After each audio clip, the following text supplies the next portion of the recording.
Ministri i Financave Petrit Malaj, gjatë seancës plenare të kësaj të enjteje, ka folur për marrëveshjen e garancisë me OSHE dhe Bergj për projektin e nënstacionit të Tiranës. Projekt për të cilën Malaj tha se përmirëson rrjetin dhe e përgatit sistemin për sfidat e së ardhmes. Malaj tha se ky nënstacion do të jetë nëntoksor dhe totalisht digjitalizuar dhe se marrëveshja është ndërtuar mbi terma financiar të favorshëm për OSHE-n dhe qeverinë shqiptare.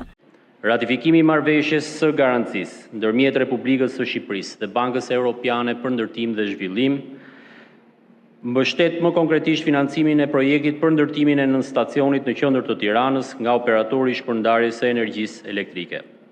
Ky investim është pjesë e vizionit të qeverisë për ndërtimin e një sistemi energjetik modern, inteligjent dhe të qëndrueshëm, të aftë për të mbështetur zhvillimin ekonomik dhe urbanizimin e shpejtë të vendit.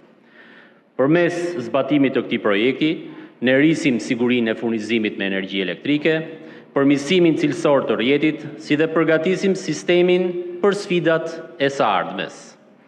Nënstacioni do të jetë plotësisht i digjitalizuar dhe nëntoksor. Kjo do të garantojë rritje të eficiencës operacionale, reduktim të humbjeve teknike, si dhe krijimin e kapaciteteve të nevojshme për integrimin e burimeve të reja të energjisë së rinovueshme. Sa i përket garancisë shtetërore, Malaj u shpreh se është një përdorim i garancisë sovrane që mbështet investime produktive.